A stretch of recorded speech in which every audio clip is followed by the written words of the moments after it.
So without further ado, we're going to get started. Welcome to Mastering the MCAT. Hey everyone, we are so excited to be here with you guys. Welcome again. My name's Morgan. I'm a senior at Clemson University. I'm a health science major with a concentration in health promotion and behavior with minors in biological sciences and Spanish studies. I applied to medical school this cycle. So I applied last May in 2021. So far, I have received 11 acceptances and I still have no idea where I'm going. But yeah, so that's just a little bit about me. Awesome. It's kind of crazy to think like we applied so long ago. Like ages. Honestly. It's literally been forever, it feels like. Yeah. Hi, everyone. My name is Kyeisha, also current applicant, and I went to University of Maryland for undergrad, and I'm currently in my gap year at the NIH. I majored in cellular biology and genetics and a minor in French. I have 8 acceptances, 1 rejection, 1 wait list, and I had 20 interview offers. So also have no idea where I'm going, but excited to talk about the MCAT today. Okay, hi guys. My name's Adanna. I went to school at Stony Brook in Long Island, New York. I'm also a current applicant, currently in my gap year with the NIH with Kyeisha. To the date, I have 4 acceptances. When I was in school, I majored in biology and I minored in health and wellness. So that's a bit about my application. Great.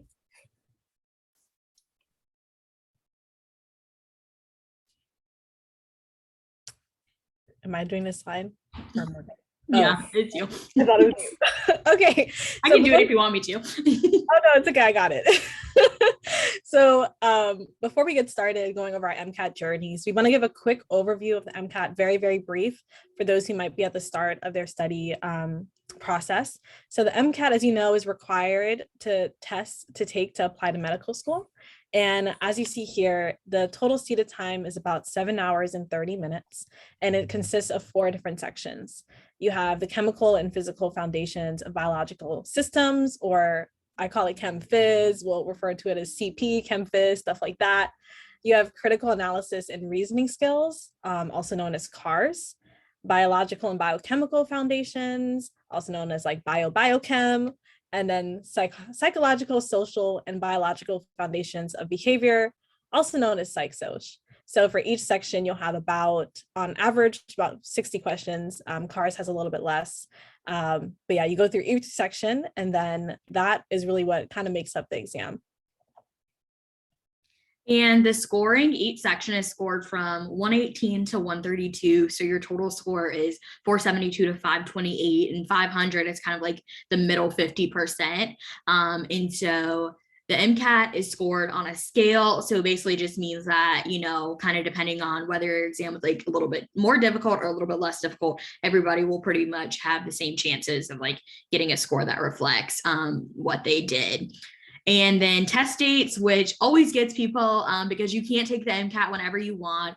The test dates are in January of every year and then March through September. So there's usually no test dates in February. There's usually no test dates in October through December. So that's just a little bit about, like what the MCAT is for those of you guys that may be starting like literally right now, don't know anything. So we're going to kind of shift over and talk a little bit about our MCAT journey. So how we studied, what we found that worked for us, share some tips and tricks. If you have any questions throughout the presentation, drop those in the Q&A rather than the chat. That way at the end, we will save time to answer everybody's all of your questions. So definitely make sure that you're using the Q&A function for that.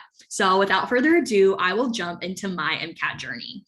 So I love to look at the MCAT journey as 3 phases. So we first have content review, and that's just where you're kind of like learning everything that's going on. And you might hear that content review should be the shortest phase of your prep, or that, maybe don't spend more than 6 weeks on content review. What I did was I actually spent February through April on content review. So about 3 months. And that was about half of my MCAT prep because I studied from February to August, exactly exactly 6 months. And I thought that was super helpful for me. I used Kaplan for the science sections and then Khan Academy for Psych Soc. And I also used the Mile Down Anki deck. And so just digging deep, you guys can see an example of my schedule and content review. I am like someone who loves to color code stuff. So I actually went with like my favorite color for my least favorite subject, AKA physics, just to kind of like, work the mind and make me feel like I really liked it. And so during this time, of course, February to April, I was a sophomore in college. Life was super crazy, taking a full course load, also working. And so what I found was I just had to find little bits and pieces of time. So you can see that I didn't study for the MCAT every day because there were some days like it just didn't fit into my schedule. And then there were other times where I would literally like be in between work and class or before a volunteer shift. And I would just find like 20 to 30 minutes to get in a little bit of studying. And that's what worked for me earlier on. And I had a lot of flexibility because I did start studying for the MCAT during my sophomore year. So I wasn't in as big of a crunch time. And I also knew that like I just needed to take advantage of the little bits and pieces of time that I had. And you can also see that, there's so many subjects on the MCAT, but I thought it was best to pair the subjects. So during this time, I studied physics, general chemistry, and psych soc at the same time. And then I did biochem, and orgo at the same time. And so that was like every other day I was rotating the subjects. And I think that's super helpful because even in the chem phys section, you're still going to have bio and biochem popping up, underlying concepts. The MCAT is all about applying what you learn, not just being able to answer discrete questions about the content. So I thought it was super helpful to kind of mix the subjects to kind of keep me on my toes and remind me that it's not just going to be like thinking about biochem just at one time. So after I was done with content review, I moved into non-AMC practice. So of course, the AMC is the company that writes the exams. And so before jumping into the materials that they provided, I started with non-AMC practice. So that was May through June, so about 2 months. I used UWorld, which I absolutely love. I will rave about it forever. If you can incorporate it into your prep, like please do. I just think it's amazing. During this time, I also continued doing the Mile Down Anki deck, and then I also started making my own flashcards. So something that I realized was I was loving Anki, and I thought the spaced repetition was amazing, but I didn't want to learn how to use Anki as deeply as, like creating my own cards. And I also figured out that writing things down helped me learn them a lot better, and I could also make like more visuals on handwritten flashcards. So I started doing that, and I had my own little like 3 containers and dividers and everything. Like I made my own spaced repetition for like $5 at Walmart. So that's what I loved. And during this time of my MCAT prep, you'll be able to see my schedule here. I also started focusing on making sure that I knew the amino acids. So I would literally separate them out, which you can see like all of this on my Instagram. So I encourage you guys to check that out. But I literally would learn like what are the polar amino acids, and I would write out the polar amino acids every day until I knew those by heart. And then I'd add polar and non-polar together, and then just building on that. I did that with the lab techniques. There's a great free lab techniques document out there. I did that with all the biochem pathways. And I also started working on cars during this time. So one of the things that I thought was like, cars, it's like the SAT, the ACT, like how hard can cars really be? Like we're going to save that for the end because we have bigger things to worry about. I think that was the worst mistake of my life because I realized that like you actually have to put time into cars too. So you can see that I started doing cars daily. You can start seeing like how I review the amino acids and things like that. And then I decided to do about 50 questions of UWorld every day. I kind of still like mixed it up because I thought that was like the most helpful thing. But I've realized now that like some things you overthink, and like if I just did like 50 questions from one section, I would have still gotten the same benefit. But one thing about UWorld here, like I just want to reiterate, is make sure that well, for me, I thought it was best if I didn't do it on the tutor mode, because I think that after every question, if I get feedback and I get to see like, oh, you got that right or wrong, and I'm reviewing the answer, I'm learning things to answer the next question. So I'm not really understanding like how much I know right or wrong. So like I would do a set of questions, fully see my score, and then review all of those. And then my last part of MCAT prep was, of course, AMC practice. So these are materials that are created by the people that create the exam. So you definitely want to make sure that you do these. If there's only one thing that you can afford for the MCAT, make sure that you do the official AMC. I prefer the full online bundle. And if you apply for a fee assistance program, then you'll get those materials if you're accepted. So I did that July through August. So the last like month and a half of my prep, I think 6 to 8 weeks is perfect. So I did AMC material. I continued doing my handwritten flashcards for any questions that I missed. I continued doing Anki, and I actually finally started incorporating break days. So on the next slide, we will see my schedule for AMC practice. One of the things that I did not do was incorporate break days early on, and I got burnt out super, super quick.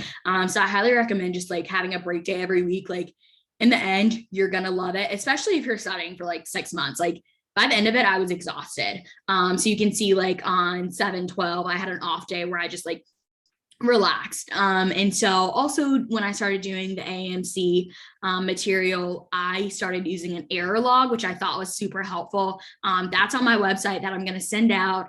At the end of all of this, you guys will get a follow-up email. So definitely check that out. And it basically, I just went through and after everything for AMC, because I was like grinding through this material, I was actually doing like sets of 50 to 60 questions. Like my hand was going to be tired if I was trying to like review all of that using a notebook. So what I started doing was just an Excel error log where I would say like, why did you get this answer right? Or why did you get it wrong? And one of the things I love to reiterate all the time is like, don't just focus on what you got wrong, focus on what you get right too, because you might be getting a question right for the wrong reason. So just always make sure that you review everything. So that's pretty much my schedule in terms of content review, non-AMC practice, then AMC practice. And you can see that my full length scores were like kind of all over the place. I have a star to denote when I took the first AMC exam, and then of course my final score. So I took 15 exams total, 2 half lengths, 13 full lengths. I did everything from Blueprint, Altius, Kaplan. I did a Kaplan course. I got access to that like a month before my MCAT. So I didn't really use it much. And somebody else is going to be talking about that later. So I'll let them talk all about that. But I mostly use Kaplan exams because those are what I had for free. And you can kind of see that I was like pretty in the middle of my average of the AMC exams. And of course, those are going to be the best like representation of how you'll score on the real thing. And so just a couple of takeaways, definitely incorporate break days. Like it's going to be a long time. So just like set aside that time. In the grand scheme of things, you're going to be so much better mentally if you just incorporate those break days. Start passage-based practice early. That's what UWorld is amazing for. It's not just about like, what is a polar amino acid and you being able to list all the polar amino acids. It's like, if this is happening in somebody's body and then this happens, like, how can we fix this? Or reading research articles and applying the knowledge. So doing passage-based practice early on, and that's something that I would have incorporated into content review had I known earlier. And of course, like Khan Academy has really great free resources that you can use. And then also know that like you're going to see 3 different ways that people study today. There's no one size fits all approach. So just kind of like figure out what works best for you and maybe like make a mesh of everything. And one last thing, my diagnostic score was 498. So I did 498 to 519 over 6 months. So that's a little bit about my MCAT journey. And I will hand it over to Kyeisha. Great. Oh my gosh. I hope you all are taking notes because there are some major keys, some major tips that Morgan just dropped that are awesome that I kind of wish I did as well. So I'm going to talk now about my MCAT journey.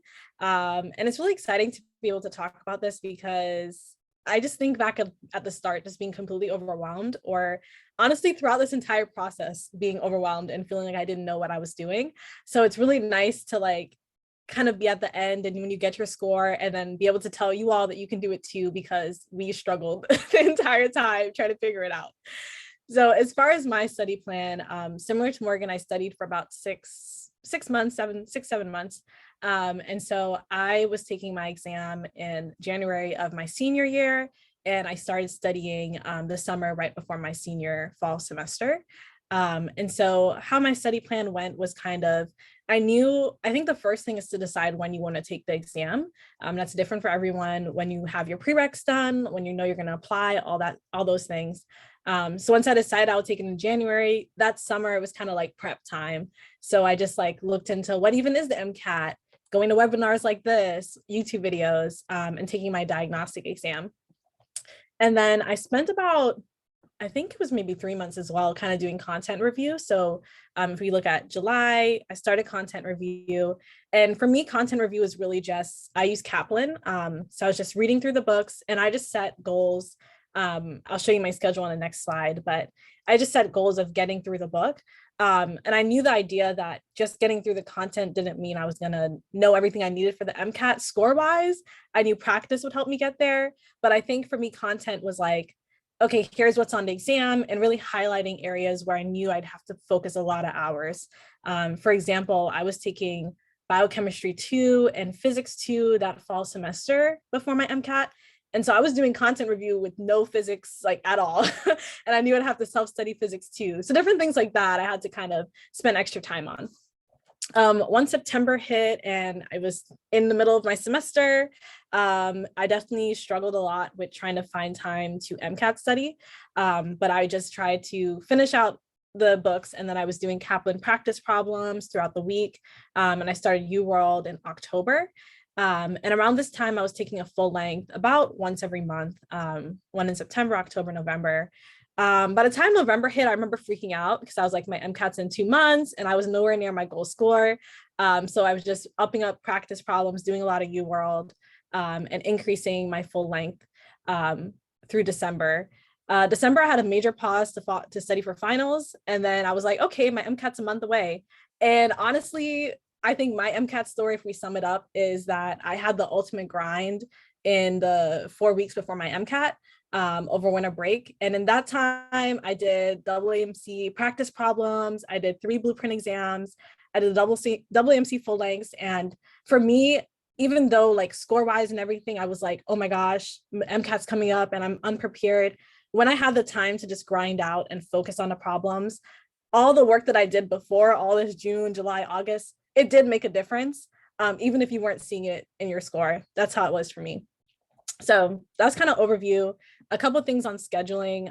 This is my schedule, as you see, from basically over the summer, May, June, July, and August. So I set it up where I had a main goal to get done that day, and then secondary goals if I had more time, and just kind of like checking things off. This worked well for me for content review because again, I could just put due chapter 8 and I tried to get it done. And with Excel, there's still flexibility to move things around. I did also try to do CARS passages. I used Jack Weston. Again, we'll send out resources, but just to have practice with that. And I also wanted to show, I think a common question that I get, or what I struggled with, was how do you study for the MCAT during a semester? So that is definitely difficult. I kind of set up my schedule where I had the least amount of classes on Monday, Wednesdays, and Fridays. And then I try to I do really well with block timing my like block scheduling basically. So just putting in times where, okay, I'm gonna do a little practice here, then I'm off to a meeting, and then I'm tutoring, and then back to practice. So kind of similar to Morgan said, finding out time wherever you can. Then this template is also on my blog that you all can have access to. This was my grind time. As you see, October and November, it started to get a little more intense. And so I just put in for every single day, I had the 4 different subjects and what I was doing for that subject, which topic I was doing. And these were usually UWorld questions. And then here's one last look at scheduling. This is right up to before my MCAT. We're in January. And again, this was grind time. Like this was 9 a.m. to like midnight, which I don't necessarily recommend. But again, this was just the reality of like trying to study, and then I'd have to do what I had to do. So it was just grinding throughout the week, taking a full length and just going hard until the MCAT. But once it was done, it was done. So to kind of wrap up, here's my scores throughout. So my diagnostic was a 500. And then throughout, I took Kaplan full lengths. I kind of was always around like between like a 508 and like a 510. My goal score was a 515. And as we see, the last AAMC exams, I went up to like 518 and 519. And then my actual score was a 514. And my breakdown was 127 for chem, 126 on cars, 129 on biochem, and a 132 on psych soc. So yeah, looking forward to answering any questions about that. Oh yeah, key takeaways, sorry. So key takeaways, one, the AAMC practice problems are everything. In my grind time, it was literally like, for example, cars, I was consistently stuck on cars and getting like a 125 and a 126-ish. And I went through like their 300 cars questions and just kept on practicing. And I was scoring up to like 130s on my practice scores. My actual exam, my car score dropped. Again, it happens. It happens. I'll tell you this right now. But it really did help me, at least in practicing. I saw my score go up. So yeah, score fluctuation is very normal. It's going to go up and down. You're going to do better in one subject that you paid a lot of attention to, maybe worse in the other one. But as long as you're doing like really thorough review for every single test that you take, it will help to pay off overall. And as you're kind of seeing, you kind of get an average score of what you're doing on your practice problems or your practice exams. And then finally, my last takeaway is find a good schedule and stick to it. I think I struggled a lot with trying a lot of different things. Like, oh, let me try this week. And then my Google Calendar this week, and then this Excel this week. And you see all these people doing, as we mentioned, everyone does things a different way. And so I had to kind of like block all of that out and just stick to what was working for me. Now I'm done. Okay, hi guys. So my MCAT experience was a bit different from Kai's and Morgan's, being that I took it twice. So for my first attempt, I was just combating the MCAT, just facing it. I was just terrified. I was honestly just like, I'm going to expose myself. They're going to find out I'm a dummy, da, da, da, da, da. I was just completely terrified. So I essentially put all my faith into a Kaplan review course. I asked around, there was the one that got the most reviews. It seemed the most reasonable price at the time. So I just put my future completely in Kaplan's hands. So the way I went about it was my Kaplan course, I took the online live plus course that ranged from about January 28th to April 14th. And then my plan afterwards was to just use the Kaplan tests that come with the course and to be taking the test and reviewing it up until test day. My initial test day was about early June. So I thought this was what was going to work for me. But as it was brought up earlier, like plans change and you really have to give grace for plans to change. Because I took the test, I started this course January 2020. And being that most of you have been affected by the COVID pandemic, the COVID pandemic also happened to affect my study plan. And it was just, I believe my campus kicked out the residential people about March or so. And it wasn't until my campus kicked us out, we made the transition to online classes, that I realized like how really just dead in the head I was. I felt as if I was really just logging into class and just mindlessly like hitting yes or doing the answers or whatever. It really didn't feel like I was present and engaged. So that didn't change too much until I got home and I really sat down with myself. Morgan, can you do the next slide? So this is a breakdown of signing up for the course. This is the breakdown of the official class schedule that you will get. They usually have a session topics. They say Chem Phys 1, Cars 1, Biochem 1. It's not so much content review. It's more so like techniques on how to approach the content. If the techniques on how to approach specific content questions, if that makes sense. So it's like, for example, the February 11th date, how it's saying attacking MCAT science questions. They'll help you through like, okay, how to look at a passage or like key things to point out, or the main idea, summarize this paragraph, X, Y, and Z. But a lot of content is still on your own. And I feel like I didn't really realize that at first. I really just thought that Kaplan would take the wheel and mold me into this super mega genius. But it was a lot more so that there was a lot more work I had to do on my own. I didn't realize that time was passing by and I wasn't doing that work. And so I believe they also give you recommendations on when to start taking your practice tests in this course. And I believe I took a half-life diagnostic before the course even started, just for the instructors to see like where I was. And then I took my first practice test, I want to say about March or so, somewhere in that window, about halfway point. And that's how it went. And then afterwards, after about the halfway point, they're saying, okay, like after this point, you take the practice test like on your own schedule. Like we know you all have your lives, but like at this point, you should be incorporating tests into your schedule. So can you go on to the next slide, please? All in all, me being how I was in my mental state, just being terrified of having to combat like the heavy sciences, the chem, the phys, everything. I really appreciated Kaplan for just giving me the structure. I felt like I was really scattered in like my confidence and like how I was going to do this, how am I going to take the MCAT and go to med school, what was I thinking? So Kaplan really helped to give that structure. The instructors were really, really nice. Instructors were really, really nice. Other students were really supportive of each other. It was essentially kind of like a big chat room, and the instructor just guided us through and was super supportive and super constructive. I also really liked how purchasing the Kaplan course gave me access to additional services. As I said earlier, they gave you about 6 or so additional tests. And then they have other things like MCAT content channels that were actual like content reviews on certain topics like glycolysis or like any other thing that they randomly decided to put the channel on. There was a free hour of private tutoring. There were like webinars on like application help. There's a whole bunch of different services that comes with purchasing this course. And I also really, really like the way the Kaplan course broke down its content into its actual workbooks. Purchasing the course will give you the complete 7 set book with the purchase for you to keep up with the content as class is going. And just the way that my head works, I feel like the Kaplan workbooks were the most clear in how the information was broken down, how it's presented. I felt like I was getting enough information, but I wasn't getting winded. I was able to keep up with everything. So I really do like those. But also looking back, having taken it the second time, I realized a couple of cons with my experience. For one thing is the cost. I believe my course cost about $3,000. I was fortunate enough to have my family help me out and pay for it. But like looking back on it, like I was in college, like to drop $3,000, I felt a piece of my heart die that day, but it's fine. It's fine. got the job done for round 1. Another thing that I noticed that kind of bothered me was the lack of individualization in the course. As I said earlier, the course is kind of set up like there's an instructor like hosting the room, kind of like this webinar. And then people are in the chat room, the way you panelists are in the chat room.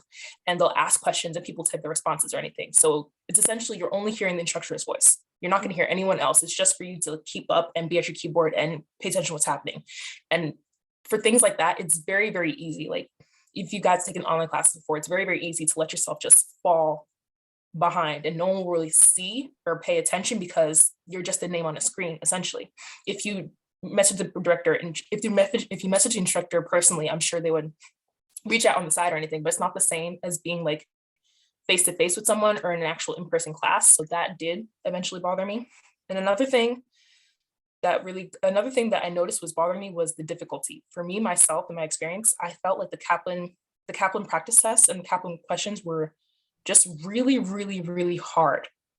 And it was just taking the Kaplan test. You'll see in a later slide, I was just floating around 500, just going up and down 500. And we're reaching the halfway point of this course and my score is still isn't breaking 500. I'm like, what is going on? Am I hopeless? Like, what do I do?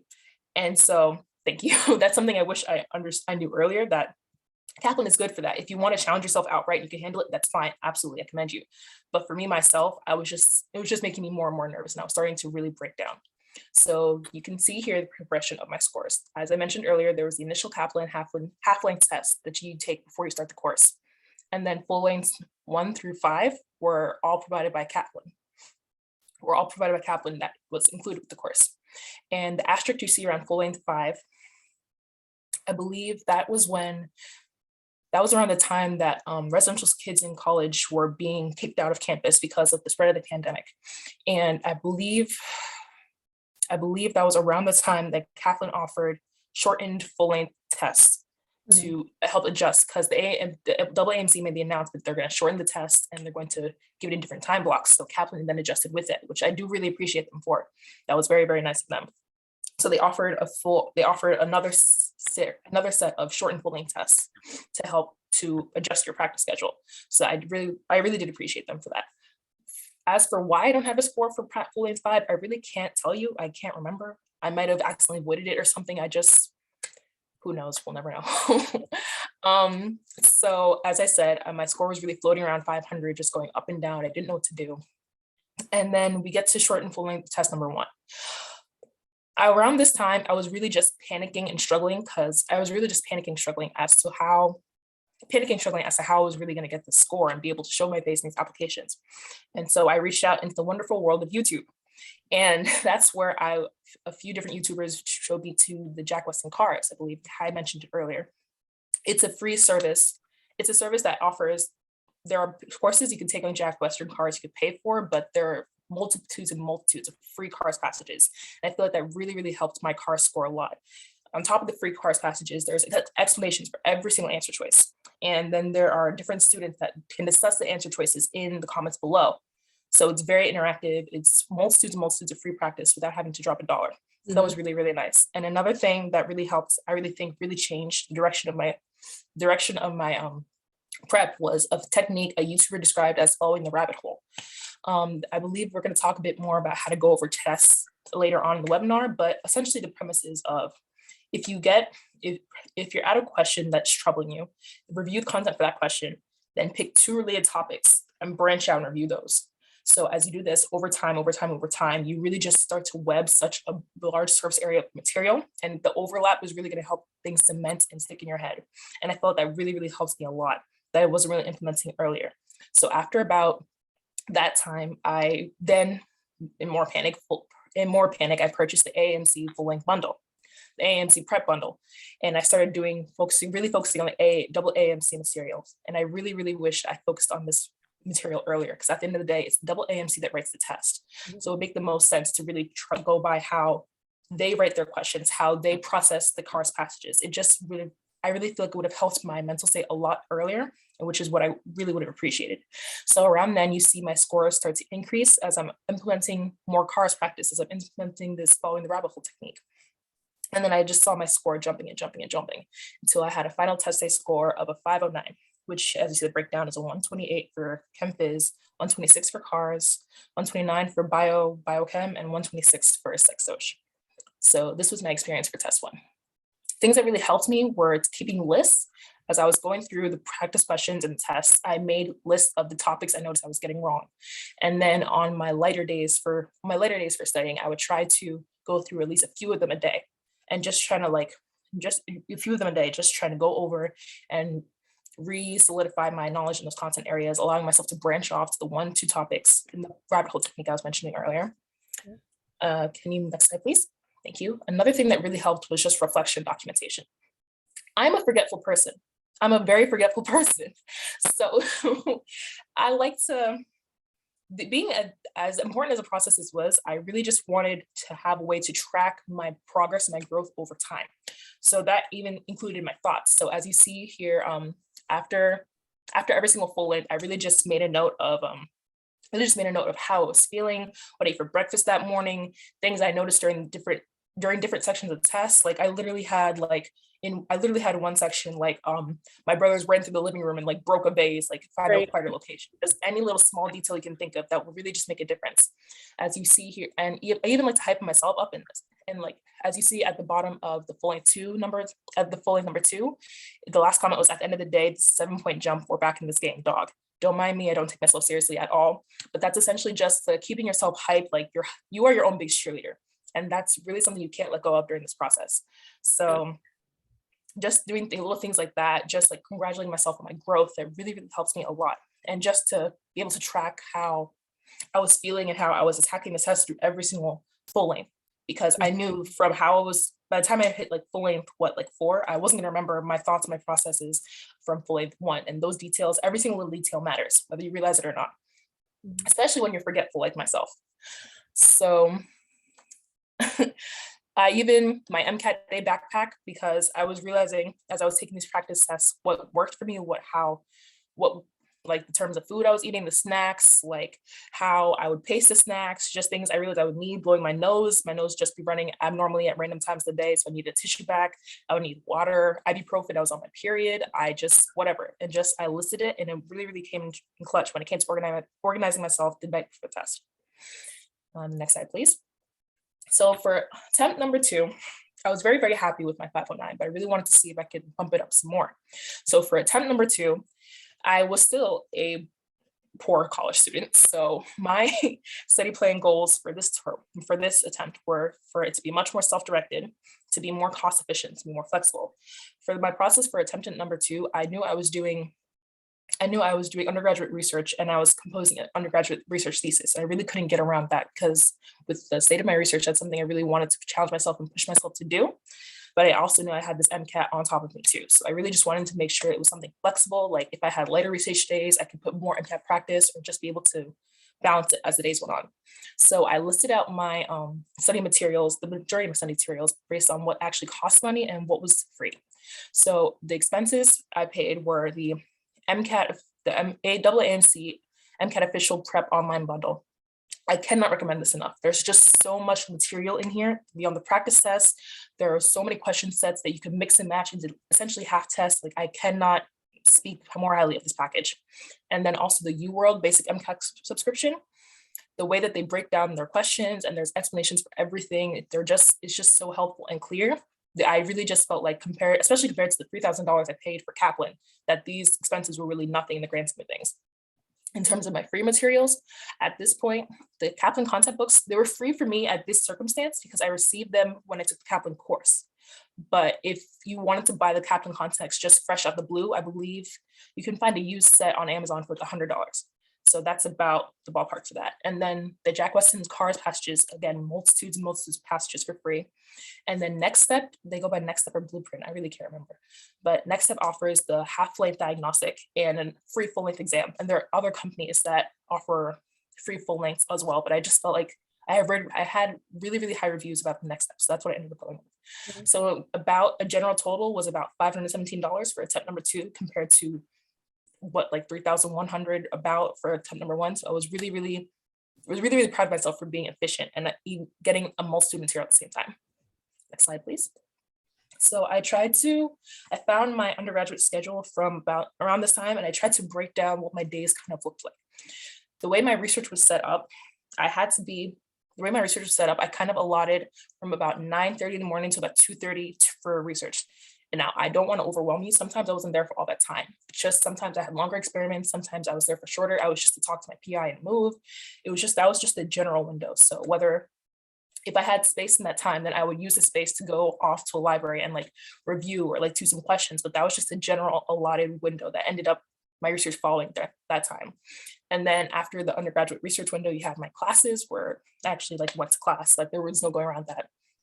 And then I was usually done with classes about 8 o'clock. I would give myself about half an hour to go get food, unwind or whatever. And I tried to give myself from about 8:30 to about midnight for MCAT time, for any questions or if I wanted to do the mix and match half tests. And I would go about it that way. If I could, I like to break it up a couple hours in the morning. If I had an easy research window, a couple hours after class, if I had time after class. That was the general breakdown, I could say, for my academic schedule. And similar to what Kai said, I knew going into this semester, I was probably going to retake the MCAT. So I wanted to allot myself an off day, which ended up being Friday. It just really goes a long way in terms of you taking your mental break, or if you, as things get further down the line, if you want to go practice, if you want to take a full length test that day, you have your whole window open and it works. If I was able to push around my experiments so that I wouldn't have to go to lab on Friday, then I could use that day as a full length day and then just like use the rest of it as a break day. Like it really, really just went a long way. And another thing about taking your test during an academic semester, another thing about taking your test during an academic semester is your priorities. I was on a lot of extracurriculars, and my main one being research. And those are really important to me, but I do have to let some of them go for this semester because I just knew like what the end goal was, what all this was going to mean. So if you are able to, I would recommend letting go of some of the extracurriculars that will not allow you flexibility with this MCAT time schedule. Because at the end of the day, this is an investment for the rest of your career. So it's just something to really, really think about. Next slide, please. For my exam scores for this second attempt, I know that this chart is not as big as the first one, but I want to again remind you that I was taking a lot of half tests, mix and match. The way the AMC bundle is set up, there are a lot of question packs that if you time it the right way, you can essentially customize your own half tests. And I really did like using them like that. It helped me to get through a lot more of the content, a lot more of the question material, and just utilize a lot more of the resources. So I was again implementing that. I was implementing the following the rabbit hole technique, using Jack Weston all the time, just trying to mix and match and be adjusting with my schedule. So my score progression, as you can see, went from about a 498 to about a 509 from the scope of January to about April. And test day came and you know, life happens. You know, I just had a gut feeling, but at the end of the day, it was just life happens. And I got a 507. And yes, my score did go down from my first attempt to a 509 to the second attempt to a 507. And it was just, I really, really can honestly look people in the eyes and say, I really feel much better about my second attempt than my first attempt, because just taking on this MCAT like at my own direction, not just surrendering myself to Kaplan, taking this test at my own direction, at my own initiative, and just feeling so much better with how I was approaching the content and how I was processing it, how I wasn't doubting myself as much. I really just feel like this test attempt is a lot more detailed, is a lot more honest and faithful to who I was and how I was mentally growing and progressing. And so I'm really, really proud of myself for this 507. And I was able to talk about this in a lot of my secondaries, and it came out, my colors came out. So a few key takeaways. As I said, being honest with yourself about your timeline. I took my second MCAT during the academic semester, but looking back on it, if I could do it over again, I honestly probably would have waited to my gap year to take the second semester. And that's not the case for everyone. Sometimes you can handle it during your academic semester, but sometimes you can't. It's just a matter of being honest with yourself. And at the end of the day, 1 year is not going to make a huge difference in the grand scope of a whole medical career. So you need to be honest with yourself about when you can actually devote time for this test. Another point, documenting everything along the way, especially if you're forgetful like I am, it really, really helps to track your progress over time and to really formulate a game plan. And then the last point is to establish your boundaries and fix them. As it came closer to my test date, I'm so thankful I had such an understanding and patient PI. I really just sat her down. I took my test April 10th. I said, I need from April 1st, like the 11th at least, just to grind and be taking practice tests every other day, just to really be in my zone. And she was really, really forgiving and understanding and flexible with that, and moving around my deadlines for my thesis to accommodate for my MCAT. And that was really, really grateful. But I was really, really grateful for how understanding she was. But if I needed to put up more of a fight, I would have, because again, this is my future and I need to invest in it. And this is not just research, like social boundaries, familiar boundaries. You really just need to be firm with yourself and what you need in this time. So that's my journey. That's awesome. Perfect. Thank you so much. I hope that for all of you guys, it was helpful to kind of like hear a little bit about all of our journeys. So now we're going to transition. Kai and I are going to kind of alternate back and forth, pulling questions from the chat. So if you still have other questions, make sure that you drop those. The first one that I want to address that a lot of people have asked is, how did we balance like studying for the MCAT with literally everything else that we've done? So for me, I think it was definitely difficult. Like, I was working 20 hours a week. I was taking a full course load. I was taking biochem while I was studying for the MCAT, all that good jazz. One thing that helped me so much, I think, was just giving myself grace. So like knowing that I value my sleep. I get 80 hours of sleep every night. Like Kyeisha was telling you guys how she studied from 9 a.m. to like midnight. Morgan did not do that. Morgan knows that her brain shuts off at 9 o'clock.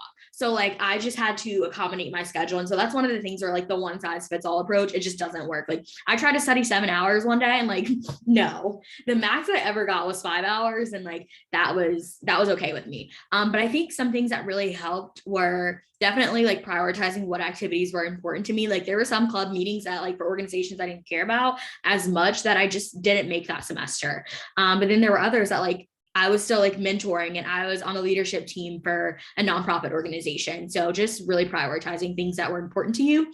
And then also like figuring out when you want to take the exam. So I was February through April, like in the middle of the school year, I was studying. I was taking biochem at the same time. So I was like, kind of in class, like double duty learning for the MCAT. But then I also knew that like during the summer, I was going to have more time. So I was still working like 30 hours a week, but like I would wake up and study from 7 to 2. So just making sure that you plan it out. So like I knew that I was going to have this summer to like grind a little bit more, because I did have a lot of classes and extracurriculars, but time blocking, kind of how Kyeisha showed you guys earlier, helps so much. And then I know Adanna kind of already got into how she balanced everything because she was doing research. Is there anything you wanted to add to that one, Kyeisha?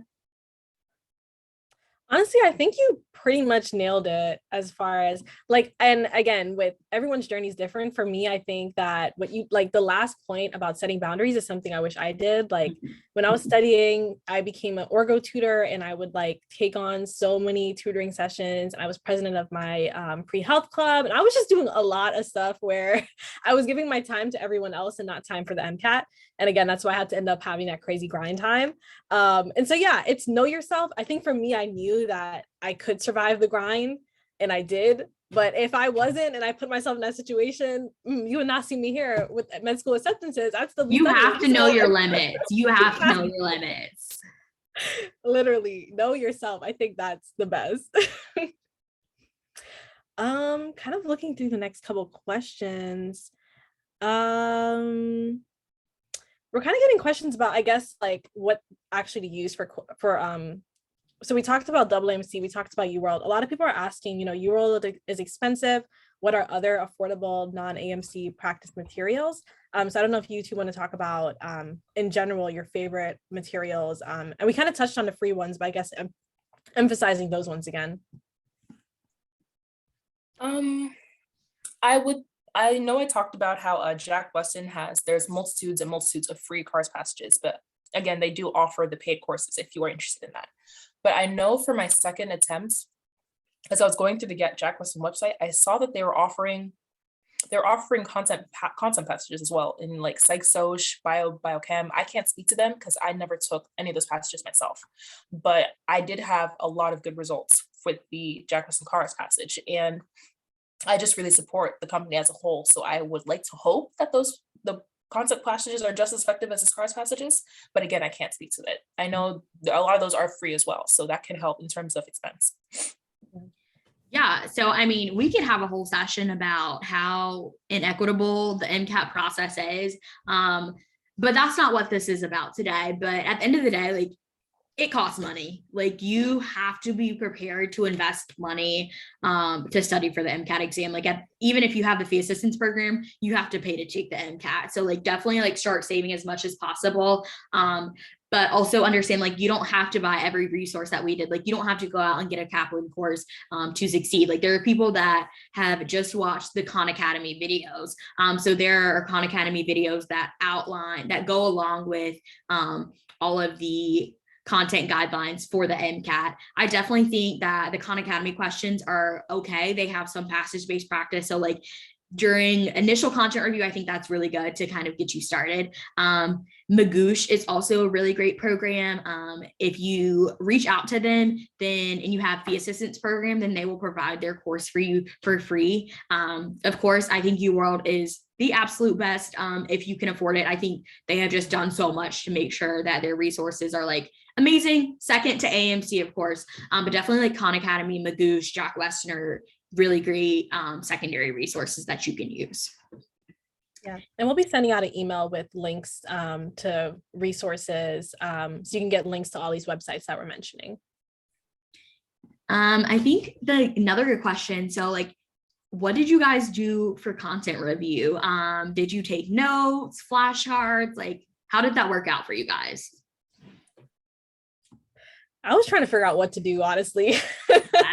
Honestly, I feel like typically for classes, I do like a 3-step note technique where like I'll write notes and type notes, and like I do a lot of notes, and that's good for me for classes. And so when it came to the MCAT, I was like, I'm about to take notes on like, it's literally the topics, like there's a whole PDF that WMC has on all the topics that are on the MCAT. That's pages long. I'm like, how am I going to take notes on all of this? So I think what I did instead, what I really love is I made summary sheets. So I'd read the chapter and then I take one blank sheet of paper and just make a summary sheet of what are the main ideas, main equations, main pathways, whatever. That way, once I started doing questions, I could just pull out my summary sheet and kind of remind myself on what's in that chapter. So that is what I ended up doing. And I just had a whole bunch of those.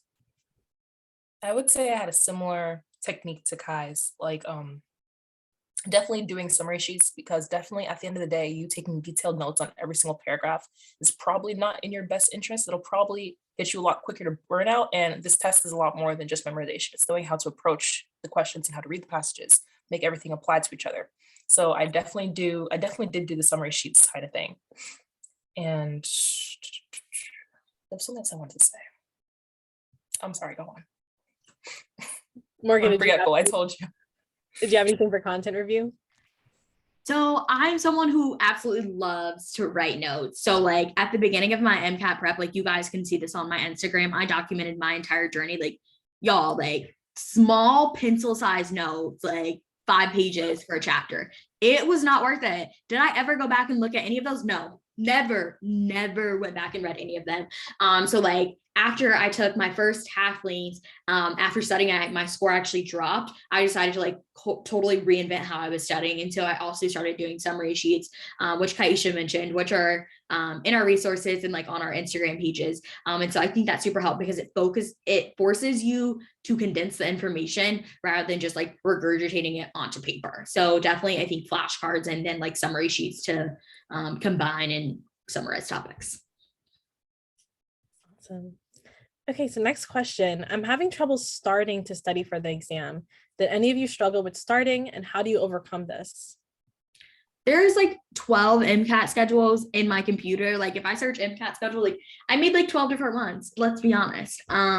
Because kind of like Kyeisha mentioned earlier, like I was just like, okay, this isn't working, let me switch to do this. Like I tried like 12 different resources for physics. Like at the end of the day, I just don't like physics. And so I think you just really have to realize like, if you want to be a doctor, you got to take this test. And so I just created a schedule and was like, you have to start studying. And it was difficult at the beginning. So like at the beginning, I was maybe studying like 3 days a week.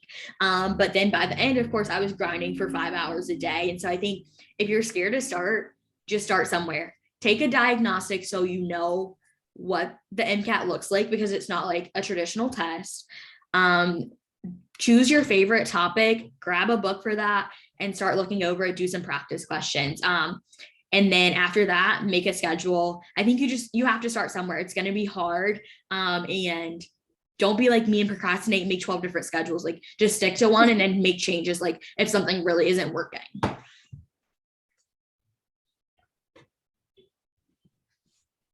Is there anything you want to add? Anybody wants to add? I think you hit the nail on the head, honestly. I think just know that it's completely normal to feel overwhelmed. It is overwhelming. I think I saw someone else, I guess, in the chat, specifically like what topics do you focus on first?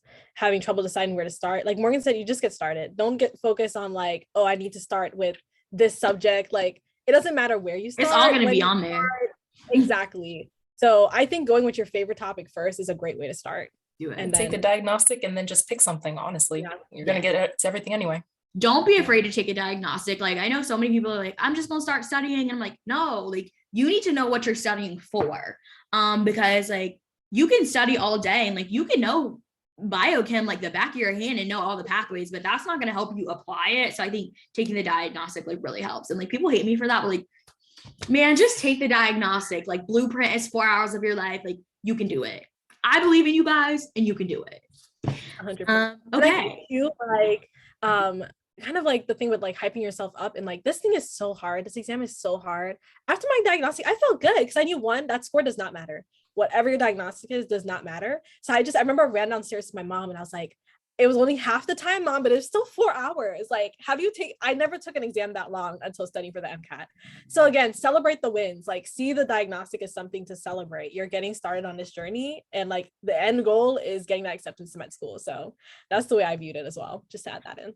100%. Another question that I'm seeing in the chat that I think we can all answer pretty briefly. How often did you take full lengths, and kind of like comparing half lengths versus full length? So I studied from about February to April, and that was like half of my content review. And so then I took another half length after that. And then like I grinded the rest of April, took a full length. And then when I was doing UWorld, I took full lengths every 2 weeks. And then started like AMC material. I took one every week. I think full lengths are amazing compared to half lengths because it's really great for endurance. And so like, I'm someone that I don't have a diagnosis for like ADHD or anything like that, but like my brain, like I can't sit and focus that long. Like I need to be moving up and doing stuff. And so I think that taking the full lengths and like sitting there and doing them in the test day conditions really helped me. So I'd highly recommend full lengths, or just like UWorld or free resources that you're using. Make sure you do like 50 to 60 questions so you can really build up that endurance. And the more full lengths you do, like the more exposed you get to all the questions, and the better prepared you'll be for test day. So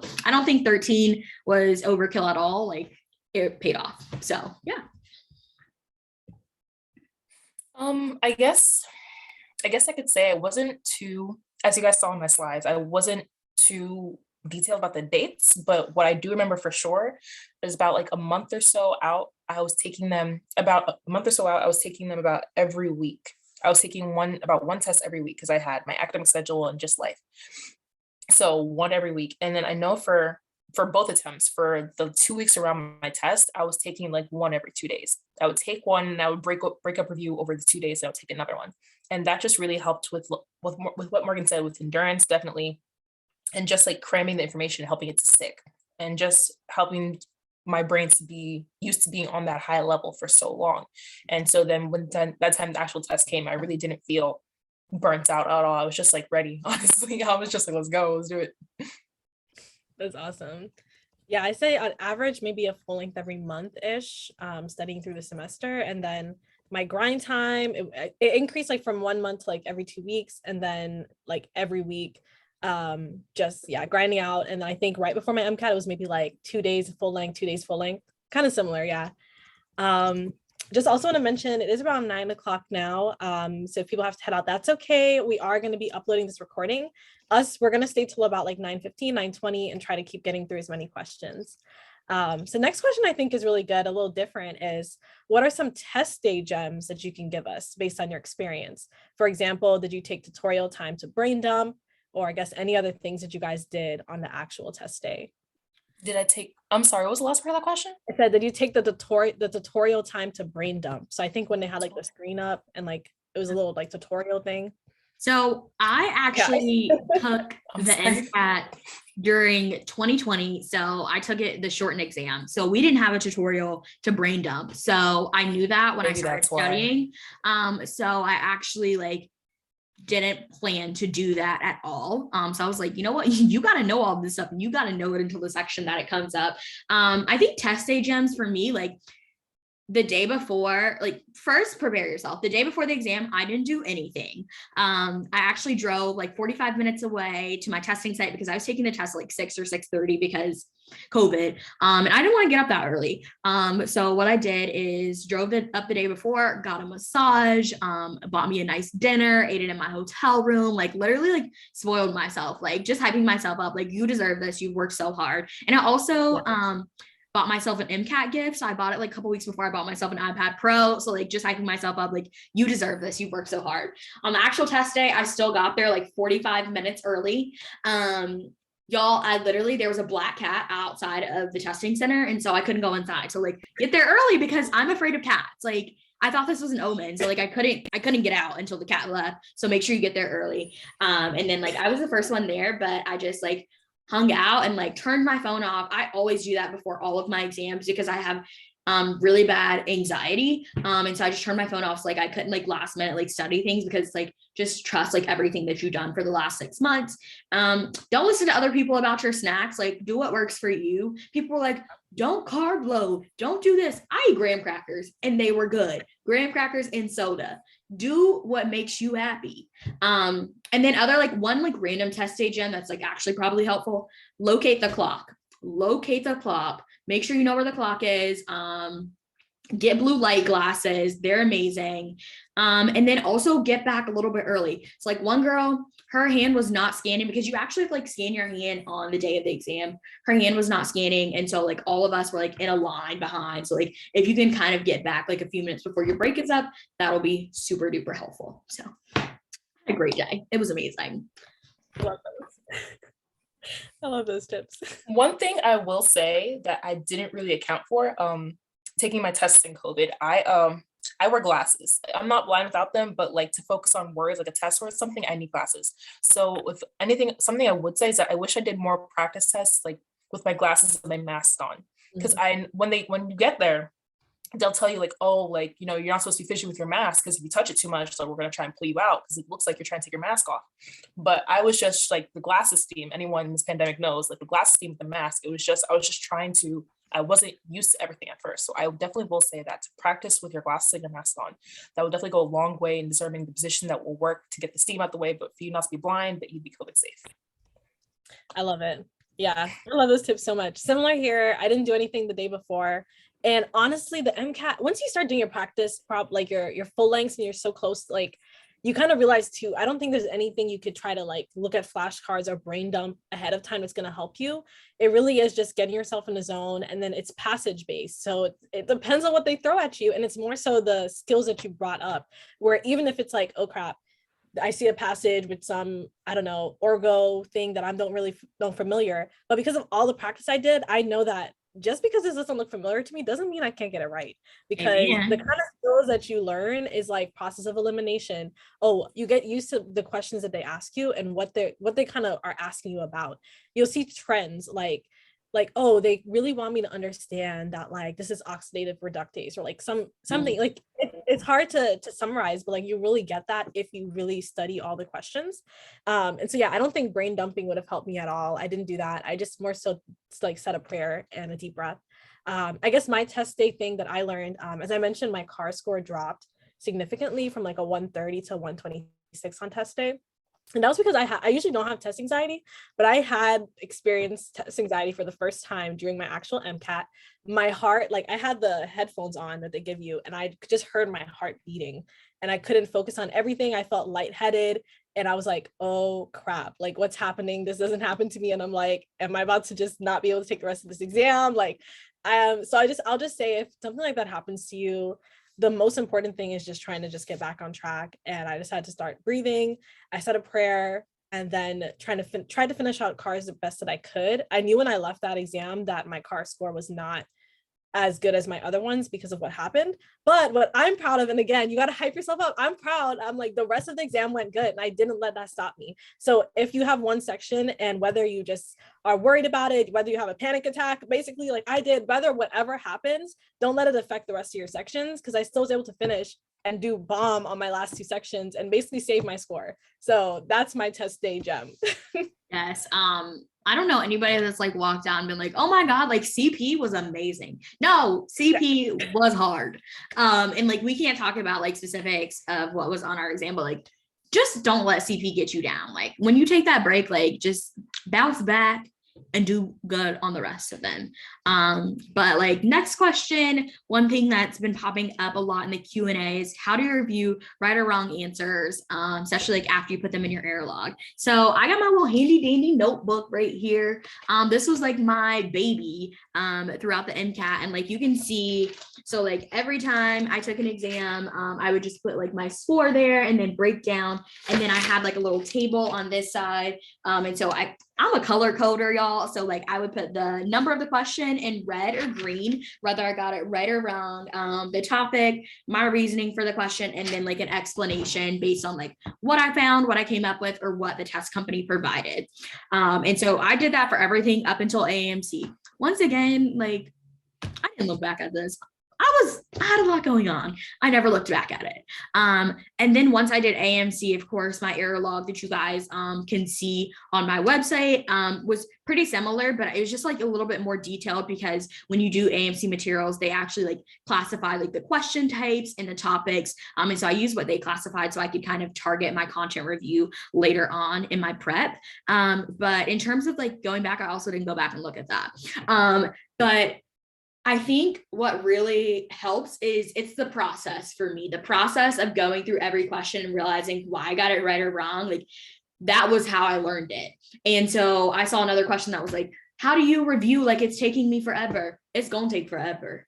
The rule of thumb is it's going to take you 1.5 or 1 to 2 times the amount of time it took you to take the test. So if you take the test for 7.5 hours, expect to spend like 14 hours or 2 days on reviewing the exam. So if you go through that and as you're reviewing, you're looking back at the content, you're making notes of what you missed, like going through your reasoning, like I thought that this amino acid was polar, but it's actually non-polar because blah, blah, blah, like little things like that. Then as you're reviewing, you're going to be learning. And so taking extra time to review helps you in the end. Don't think of it as like losing out on time to study because you should be studying and like learning at the same time. I'm just going to share this. Can you guys see this? Okay, great. Yeah. So 100%. Just to give other quick examples on reviewing exams. I also did Excels as you see here, and I also had a notebook as well. I don't have it with me. I see a lot of questions about typing versus handwriting. Again, see what works for you. I did the opposite where I actually did handwriting towards the end when I was really like, look, I'm gonna improve this score. And I was like, I need to write it out. I need to write out what I'm doing wrong. I don't know, that just worked for me. But I did want to mention something that really helped me improve my score for Psych Soc. So I ended up getting 100 percentile in Psych Soc. And I think my number one tip that helped me do this was that I reviewed every single answer choice in understanding, like defining what it was and when that would have been the right choice. Especially in Psych Soc, they will always not always, but pretty much put the same answer choices together because they're testing on you knowing the difference between those 4, not just you knowing the definition. They really do. Yeah, so that is what really helped me is like and then on my flashcards, I wouldn't just write like primacy effect, I'd write primacy effect versus misinformation effect. And I was learning the difference between them. So that just really helped me. So I would have my full lengths I reviewed like this, but also going through the NonAMC Q banks, I reviewed. So again, it was grind time. I would have 2 screens up and again, take all the questions in like a test taking mode. And then the most of the time of the day is just review, put it on a flashcard, open up a YouTube video. Do I got it? I got it. We'll see it tomorrow when I do the questions again, if I got it or not. But like that reviewing is like what really, really helped me out. So I usually did similar to Morgan, question, answer, why I got it wrong. And again, the most in-depth I did was with Psych Soc, and that was my highest section. I think if I did this with all the other ones, it probably would have also been high. It just didn't have the time, honestly. We're giving you the gems now, so you don't make the same mistakes that we do. Literally. 528s for everybody. I'm sprinkling it. Right? Awesome. I saw, someone wanted to know the rabbit hole technique again, which I never heard of before. So please enlighten us. I was just strolling YouTube on one of my panic spirals. What am I going to do? Da, da, da. And the way she explained it, it's like, okay, so if you have a question on, let's say it's a Psych Soc question on like the Pavlov experiment with the dogs or whatever, and then you see the question, and then you get it wrong. You know that the Pavlov dog experiment, I believe. Don't let me lead you guys astray. I believe it's about classical conditioning.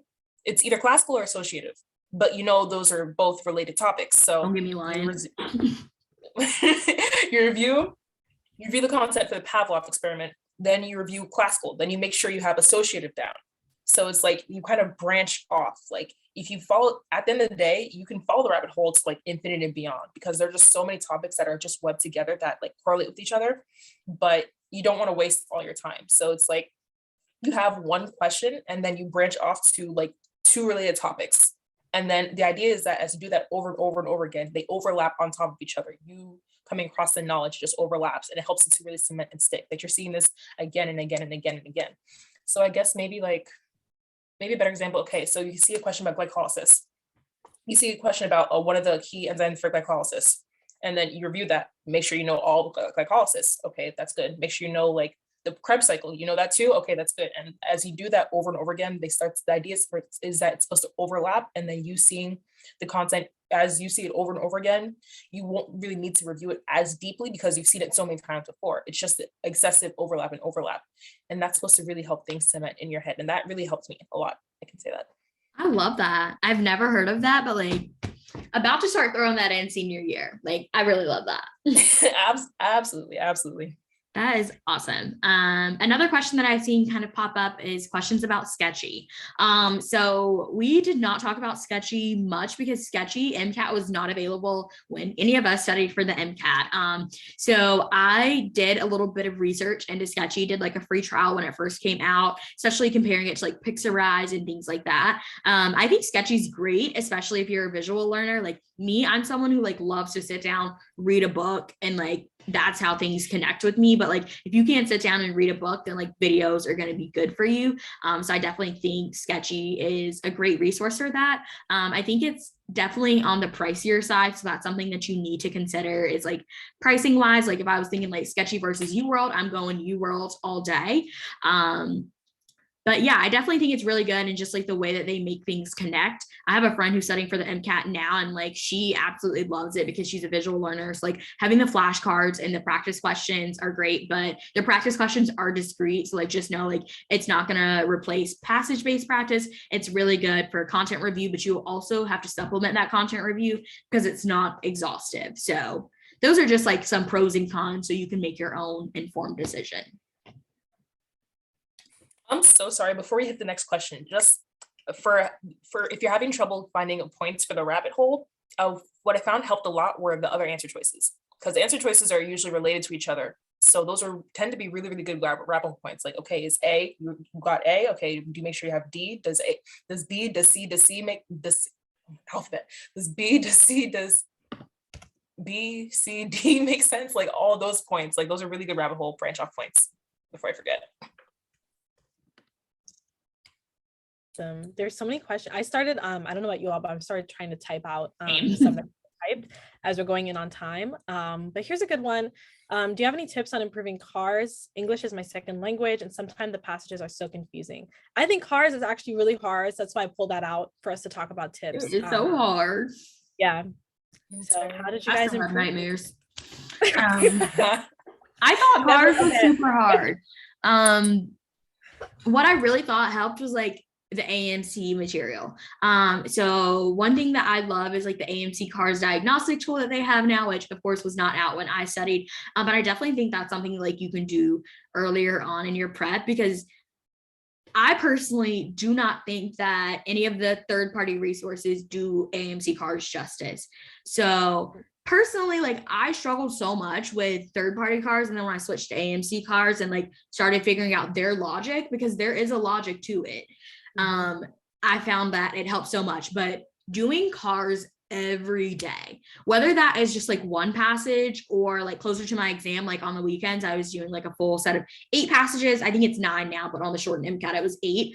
But I definitely think just like practice, and use an error log. Like definitely review and figure out like why answers were right, why answers were wrong, because there's certain things like absolutes that they'll do, like always, like stay away from the absolutes. Like, so you'll just kind of, how Kai was saying earlier, you'll start seeing trends and you'll start being able to figure things out like that. But I also did some different techniques. So for CARS, what I did, something I learned, like the one thing I took from my Kaplan course was organizing my passages. So like the first 2 minutes, I would like look over every passage and say, okay, what is the topic, whether it's like humanities, history, things like that, and then whether I thought it was easy, medium, or hard. And so like all history passages were automatically like extremely hard for me, because like I just couldn't make it make sense. I hate history. I don't know it. History is important, but I just don't like it. And so what I would do is I would just essentially like organize. And so I might start with passage 8 instead of starting with passage 1. So if I started with something that was easier to me, like maybe an art passage or one that just seemed easier to read, I like hyped myself up. So like passages 1 through 5, I'm hyping myself up because I feel like I'm getting it right. And I'm also dedicating more of my time to questions that I'm probably going to get right more than the history passages. So by the time I get to the end ones, like I don't have as much time, but I probably wasn't going to get those right anyways. And then also outlining it. So like for every paragraph, I would make like a little 1-sentence description. And I didn't necessarily go back and look at that, but like it forced me to like stay focused on reading the passage. And I have like a full post on like how I improved my CARS score, because like your girl was out here struggling. So yeah, definitely like experiment with techniques, but those helped me so much. Yeah, literally, I'm like, I need to write a CARS post as well, because I'm like, I actually have so much to say. What I'm going to say is, for me, what held me back with cars was my mindset, yo. So everything else, once I got something wrong, it's like, oh, okay, you know, I got this amino acid wrong, let's say. That's tangible where I was like, I need to study that. When I tell you, when I was practicing cars, I'd finish it. And if it was a hard passage, I'd be like, these authors didn't know what they were talking about. I was like, yo, I'm like, you know, I won't see this on my actual exam. It's fine. And I had to realize, I'm like, you're not going to improve that way. Like, you're literally, there are patterns that I had to realize. So things such as what type of question, I realized the reasoning beyond the text. When I actually looked and took cars seriously and looked when I tell you 99% of those times, what was I getting wrong? Reasoning beyond the text. That is a huge, like, I'm like, okay, if I can figure out how to answer these, that's hella points right there. And then that's where you start picking up on the CARS techniques. So for example, even though they ask you to reason beyond the text, I would always choose an answer that was way beyond the text. And what they really want is something that still has text evidence. So once I realized how to reel myself in, that helped me a lot with picking the right thing. I think there's a whole lot of like different tips that definitely check out Morgan's post. Maybe I'll make a post one day. I don't know if but like looking online, I think, and looking up CARS techniques. And yeah, again, taking that section as seriously as the other sections, because I thought it was just reading comprehension and I thought I knew how to comprehend. And so I was just like, yo, I'm gonna comprehend on this exam. No, you gotta have techniques. So.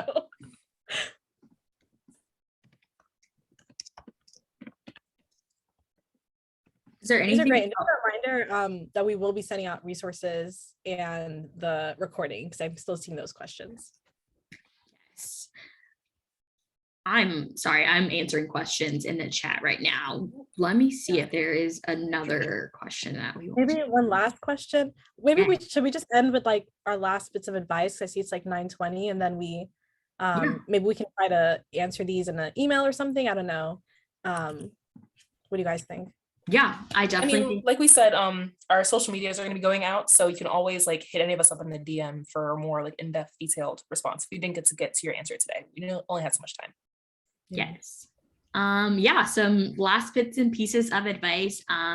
Trust the process. I know it seems hard and overwhelming, like a 7.5 hour test. But like when you actually get there, like after taking 5-10 pollings, like just it's gonna feel like another day. There might be some stress, but like you just will be like confident in like what you've done. So I definitely just think like trust the process, do what works for you. Don't try to like imitate exactly what someone else does, but kind of like take bits and pieces of the presentation. What we talked about, like you might love what Adanna did with the rabbit hole technique, and then you might love what Kai did with the summary sheet. So kind of like mix and match to find what works for you. And yeah, it's literally all gonna work out. I wish that I would have just like told myself before, like, don't like be all negative, just rather like be positive. Like you can do this. You've gone through all of the prerequisite courses. You're going to be an amazing doctor. Like this is literally just like one test that you have to get through, and like you can get through it. And in the end, like looking back at all of us, like probably having all these acceptances, like, yes, the MCAT was so hard, but it was just one small, medium, maybe large, like thing that we had to overcome in our entire journeys. And I would 100% do it over again if it means that I would be starting medical school this fall, which I am. So I guess my thing would be struggle will happen. This is never a smooth process for anyone. Even the YouTubers who are glittering and shining with their face feet smiling next to their 528s, everybody struggled. No matter how pretty they look, everybody struggled. So it's just something to accept and to really roll with, because struggle gives room for growth, and the growth is what's going to come out in the number won't lie. Yeah, 100%. I think that's kind of my takeaway as well. Like I would say the MCAT was one of the most humbling, most difficult experiences, and it really does change your mindset. I'm like, no one else is doing that studying, no one else is grinding out, no one else is sitting for that 7-hour exam. Like it is all you. And I know I felt just so much pride afterwards. I'm like, if I can do this, I can do any other challenge that's coming ahead of me. And again, it is struggling, it is hard. And I hope that you kind of take that part away, because I know what it feels like to feel alone, where you're like, am I the only one struggling right now? No. If you take anything away, I think that's what we're all saying. Trust the process, know that it's going to be difficult, but we all made it out on the other side with 3 different scores and 3 different journeys, but all accepted. So just follow your own journey and you're going to end up exactly where you need to be. There's one more thing that I want to add. I know we're over time, but the one thing I want to add is a number doesn't define you. I think that is so important. Do not tie your worth to your MCAT journey. Do not tie your worth to whatever score comes out 4 weeks after you take your exam. If you have to take the MCAT once, twice, 3 times, you're still going to be an amazing doctor. There are so many circumstances that can affect the MCAT score that you get. Adanna is a perfect example of that, how she told us like her journey about retaking MCAT, but just realize that like that number, like don't tie it to your worth, because like you're amazing. You're going to be a great doctor, and that number does not define you. Thank you guys so much for coming. With 500s. There are people with 500s getting rejected. There are people with 520. There are people with 500s getting accepted. There are people with 528s getting rejected. Yeah. So it's just one little piece in the whole scope of your application. Absolutely. Yeah. So like about an hour from now, y'all will be getting a follow-up email, which just kind of has like links to our websites, different, like I have a huge resource document that I made while I was studying for the MCAT, little things like that. So definitely check those out. Follow us on social media. I will drop mine if everybody will just drop theirs in the chat. We're always talking about stuff, and then make sure you head to our webinars later in the cycle. Yeah, I think the next one's going to be personal statement, right? I think so. Yes. Yeah, in March. So stay tuned. Definitely follow